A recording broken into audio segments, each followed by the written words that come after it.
رسوله النبي الأمين المكين الحنين الكريم الرؤوف الرحيم وعلى آله الطيبين الطاهرين وصحبه كرام المتقين المنتجبين المخلصين وعلينا معهم أجمعين. أما بعد فأعوذ بالله من الشيطان الرجيم. بسم الله الرحمن الرحيم. قال الله تبارك وتعالى في كلامه المجيد: إنا أعطيناك الكوثر فصل لربك وانحر إن شانئك هو الأبتر. صدق اللہ مولانا العظیم. معزز و محترم سامعین و حاضرین، اللہ جل مجدہ کی توفیق خاص سے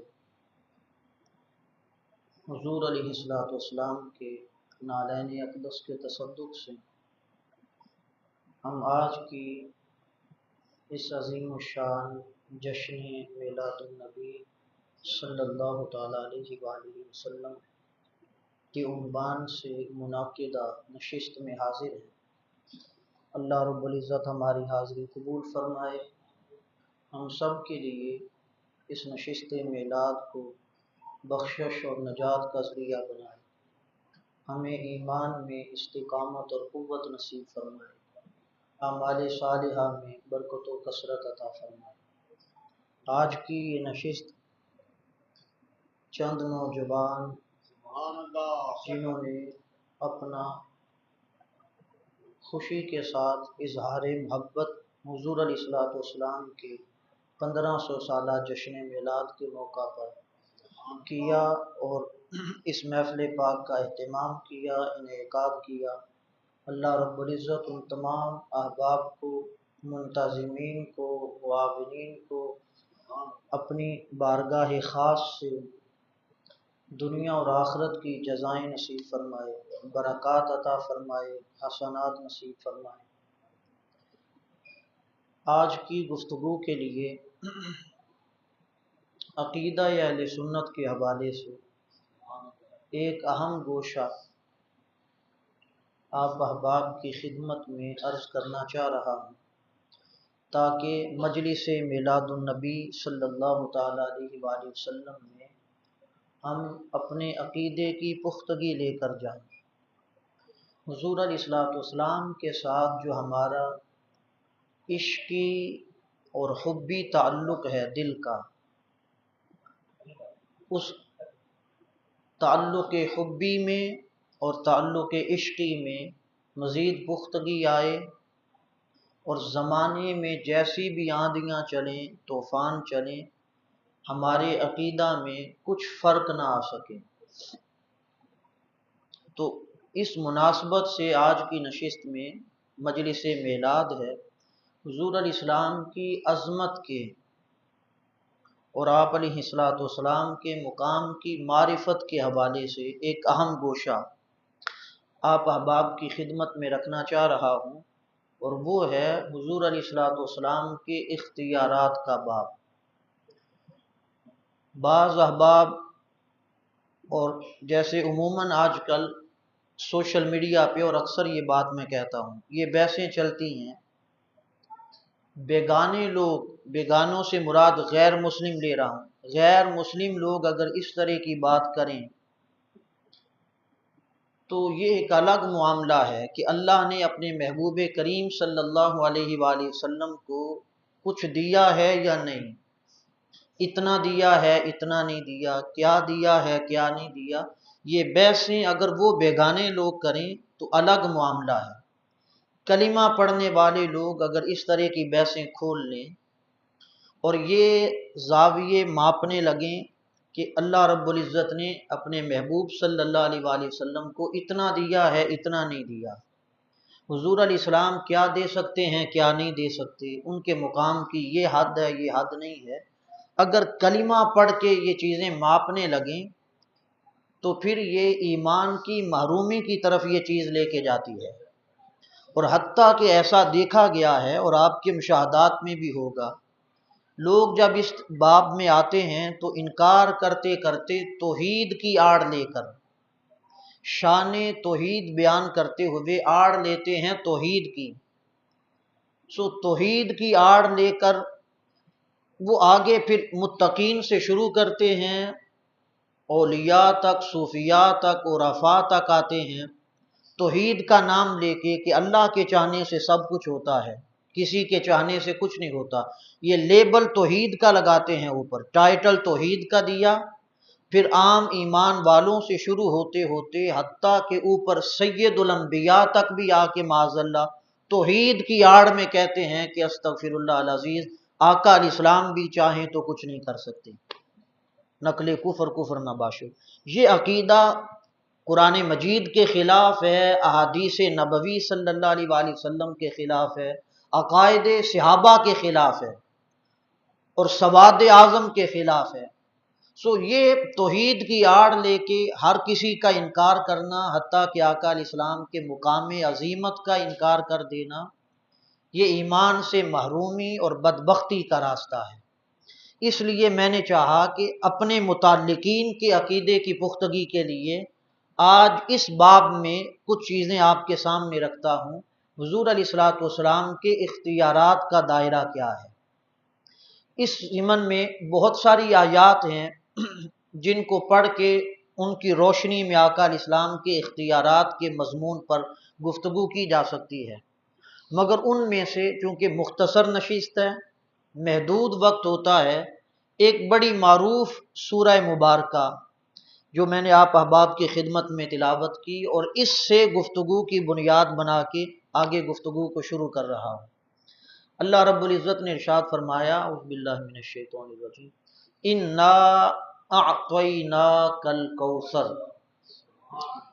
بے شک اے محبوب صلی اللہ علیہ وآلہ وسلم ہم نے آپ کو کوثر عطا کر دیا، فصل لربک وانحر، پس آپ نماز پڑھیے اپنے رب کے لیے اور قربانی دیجیے، ان شانئک ھو الابتر، بے شک آپ کا دشمن ہی ابتر ہوگا، اس کا نام و نشان مٹ جائے گا، آپ کا دشمن بے نام ہو جائے گا، آپ کی عظمتوں کے، ذکر کے، رفعتوں کے ڈنکے بجتے رہیں گے۔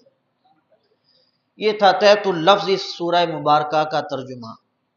اب آتے ہیں کہ حضور علیہ السلام کے اختیارات کا مضمون اللہ رب العزت نے کس قدر محبت اور وسعت کے ساتھ بیان فرمایا اس سورہ مبارکہ میں۔ ارشاد فرمایا، انا اعطیناک الکوثر، بے شک اے محبوب صلی اللہ علیہ وآلہ وسلم ہم نے آپ کو کوثر عطا کیا۔ اب اس میں جو سب سے پہلی چیز ہے کہ اس کوثر سے مفسرین نے کیا معنی مراد لیا کہ کوثر سے مراد کیا ہے، اس پر مختلف معنی ہیں کوثر کے، اس کو ہم جتنا پھیلاتے جائیں گے یہ مضمون اتنا پھیلتا چلا جائے گا، مگر میں پھیلانے کی بجائے اختصاراً یہ مضمون بیان کر کے آگے پھر جو نتیجہ ہے اس کی طرف آتا ہوں۔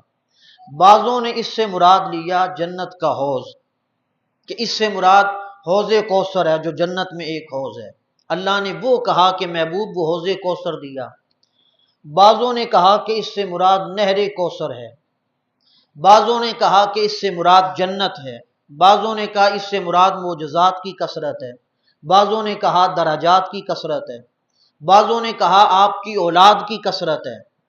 الگ الگ معنی ہیں، ہر ایک معنی اپنی جگہ اور مقام پر درست ہے، مگر اگر ایمانداری سے دیکھا جائے اور دقت نظر سے دیکھا جائے، ان تمام معانی میں سے ایک معنی بھی ایسا نہیں جو الکوثر کا مدلول اتم بن سکے، یعنی کمال دلالت کوثر کے لفظ پر ان معانی میں سے کوئی ایک معنی بھی ثابت نہیں کرتا کہ اس سے مراد یہ ہونا چاہیے۔ اگر اس سے مراد جنت یا جنت کا حوض کوثر یا نہر کوثر مراد لی جائیں تو وہ ساری جنت تو آقا علیہ السلام اپنے غلاموں کو پہلے دنیا میں بھی تقسیم فرماتے رہتے ہیں، تو وہ تو حضور علیہ السلام کی ملکیت میں پہلے سے ہے، اور جو چیز پہلے سے دے دی بطور احسان اس کا ذکر فرمانا کہ محبوب وہ آپ کو دے دیا۔ حوض تو جنت میں آتا ہے، اور جنت ساری حضور نے صلی اللہ علیہ وآلہ وسلم نے فرمایا کہ میں جو میرے لوٹے بھرنے والا ہے میں جنت اس کو بھی عطا فرماتا ہوں، عطا فرما دی۔ کئی صحابہ اکرام کو، عشرہ مبشرہ کو نام لے لے کے جنت عطا فرما دی۔ تو یہ جنت یا حوض یا جنت کی نہر اس سے مراد لینا، دراجات کی بلندی اس سے مراد لینا، کسی ایک پر یہ معنی ثابت نہیں آتا کمال دلالت کے ساتھ۔ ایک چیز۔ دوسری چیز دیکھنا ہے کہ الکوثر بلاغیوں کے نزدیک، اصولیوں کے نزدیک، علم بلاغت میں اصولیین کے ہاں یہ کلی ہے۔ جب الکوثر کو ہم کلی مانیں گے اصولیین کے نزدیک، تو اس میں کلی کسے کہتے ہیں؟ کلی کہتے ہیں وہ کلمہ جب کسی چیز پر بولا جائے اس کی جنس کے جتنے افراد ہیں، وہ ہزاروں ہوں، لاکھوں ہوں، کروڑوں ہوں، تمام اس کی جنس کے افراد پر بیک وقت وہ ثابت اور صادق آتا ہو، اسے کلی کہتے ہیں۔ ایک کلمہ بولا، اس کے جتنے افراد ہیں، اس کے قبیلے کے، اس کے متعلقین، اس کے جنس کے، وہ کلمہ تمام پر صادق آ جائے، اس کو کہتے ہیں کلی۔ اس کو آپ مثال سے سمجھ لیں، میں آپ ہی کی مثال عرض کر دیتا ہوں۔ جیسے اس مسجد کے ساتھ متعلقین جو ہیں، کثرت ان کی ملک برادری ہے، اکثر لوگ ملک برادری سے تعلق رکھتے ہیں، تو اگر یہ لفظ بولا جائے ملک تو یہ ایک کلی ہے، یعنی ملک بولنے سے جتنے ملک برادری کے لوگ ہیں یہ لفظ تمام پر ثابت آ جائے گا۔ وہ 100 ہیں، 50 ہیں، 20 ہیں، چھوٹا ہے تو اس پہ بھی ثابت آ جائے گا، اس قبیلے کا کوئی بڑا فرد ہے تو اس پہ بھی ثابت آ جائے گا ملک کا لفظ۔ اگر کوئی بیمار ہے تو اس پہ بھی ثابت آئے گا، اگر کوئی صحت مند ہے تو اس پہ بھی صادق آ جائے گا، جوان ہے اس پہ بھی، بوڑھا ہے تو اس پہ بھی۔ آپ یہ نہیں کہہ سکتے کہ فلاں بندہ تو معذور ہے اسے ہم اس سے نکال دیتے ہیں، نہیں، معذور پر بھی صادق آ جائے گا یہ لفظ۔ تو ملک بولنے سے ملک برادری کے جتنے احباب ہیں، جتنے افراد ہیں، تمام پر یہ لفظ صادق آ جائے گا، اس کو کہتے ہیں کلی۔ اب اس کی ایک اور مثال تاکہ بات کھل کے سامنے آ جائے، ہم نے لفظ بولا انسان، انسان ایک کلی ہے۔ اب انسان کہنے سے دنیا کے لاکھوں، کروڑوں، اربوں، خربوں تمام انسان اس کے تحت آ جاتے ہیں۔ آپ یہ نہیں کہہ سکتے کہ ابو جہل اس میں نہیں آتا انسان میں۔ جب انسان کا لفظ بولیں گے تو ابو جہل ہو یا ابو لہب وہ بھی انسان کے کھاتے میں آئیں گے، یہ کلی ان پہ بھی صادق اور ثابت آئے گی۔ آپ کسی معذور کا نام یہ نہیں کہہ سکتے معذور کو نکال دیں انسان سے، اس کی ایک ٹانگ نہیں اسے نکال دیں، 2 ٹانگیں نہیں اس کو نکال دیں، نہیں 2 ٹانگیں نہیں تو وہ بھی انسان کے دائرے میں آئے گا، انسان کا لفظ اس پر بھی ثابت آئے گا۔ تو یہ ہے لفظ کلی جب بولا جائے وہ کلمہ وہ اپنے جنس کے تمام افراد پر ثابت اور صادق آ جائے، اس کو کلی کہتے ہیں۔ الکوثر کہ محبوب صلی اللہ علیہ وآلہ وسلم ہم نے آپ کو کوثر عطا کیا، یہ کوثر ایک کلی ہے۔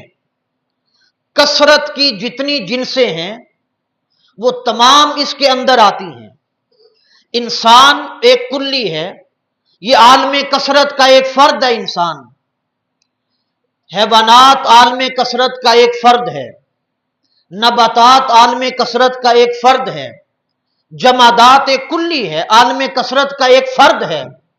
آپ لفظ بولیں شجر، ایک کلی ہے عالم کثرت کی، جتنے درخت ہیں دنیا جہان میں سارے اس کے دامن میں آئیں گے۔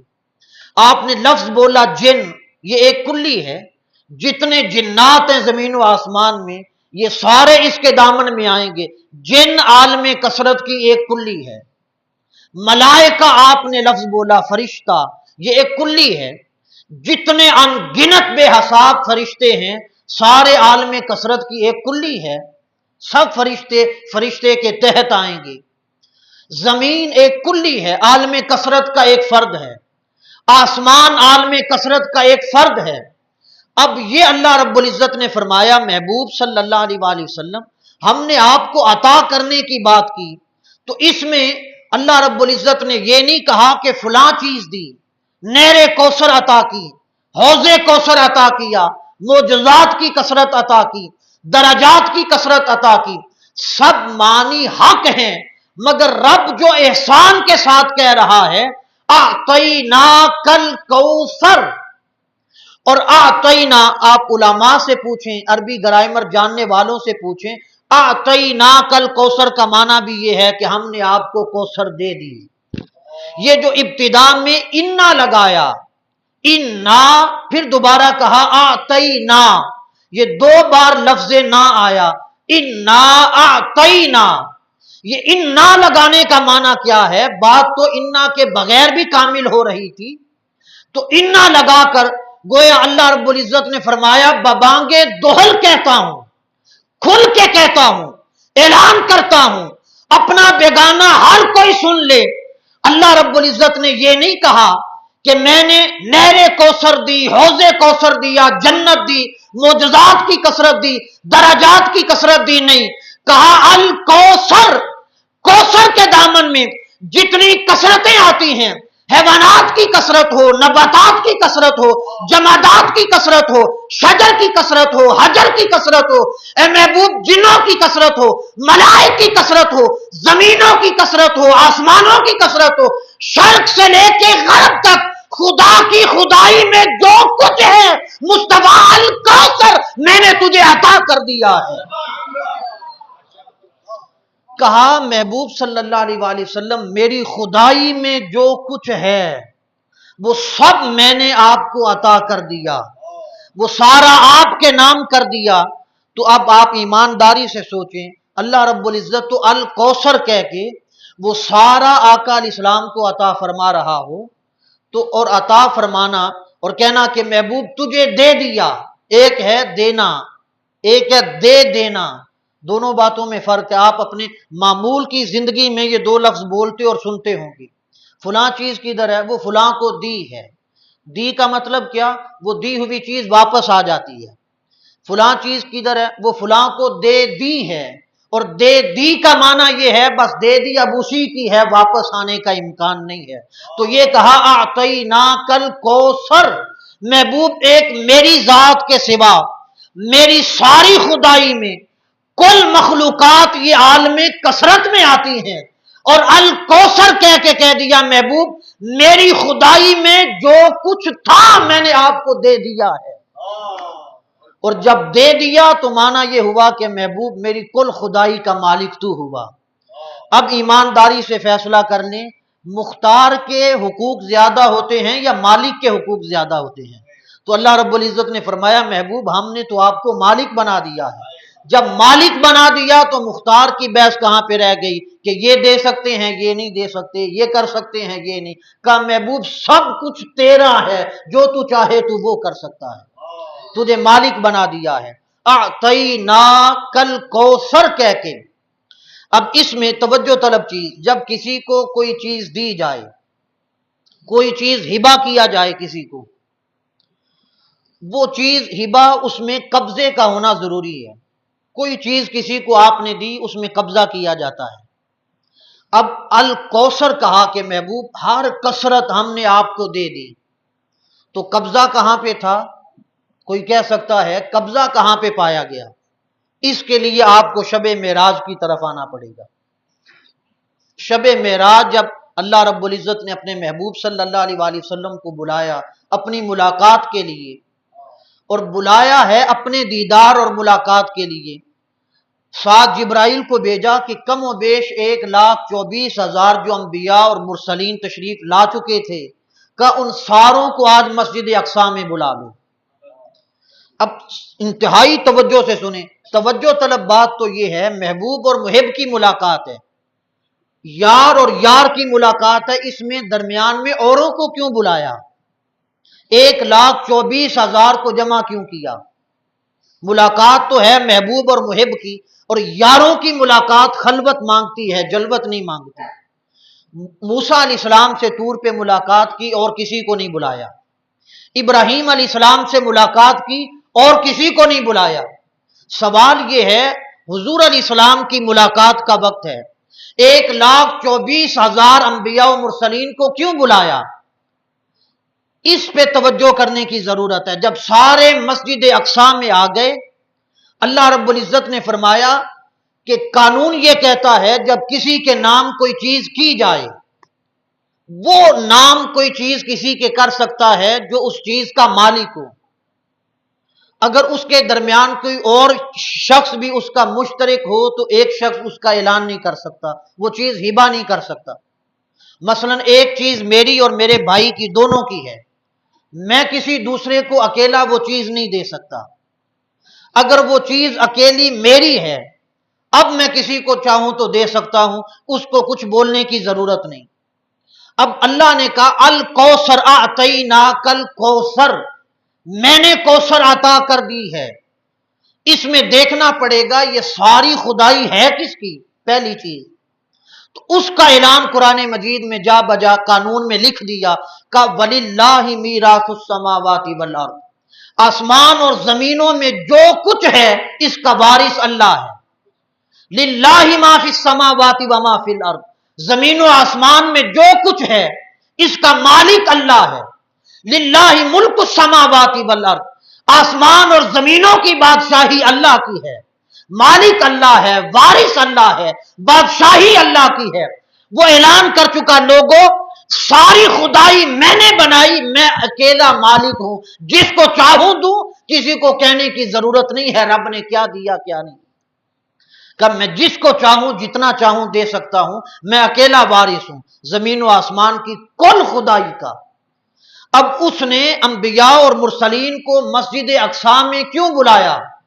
جبریل کو کہا جبریل محبوب کے نام کاغذی کاروائی میں قرآن میں کہہ چکا ہوں، اے محبوب تجھے کوثر عطا کر دیا، یہ تھی کاغذی کاروائی۔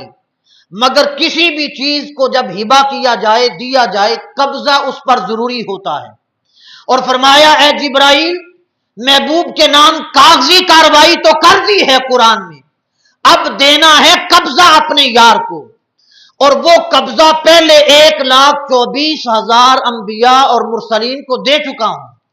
وہ اپنے اپنے زمانے میں آئے، حکومتیں ان کے پاس تھی، سلطنتیں ان کے پاس تھی، بادشاہی ان کے پاس تھی، علاقے ان کے پاس تھی، حکومتیں ان کے پاس تھی، ساروں کو بلا کے لاؤ، ساروں کو بلا لیا مسجد اقصی میں۔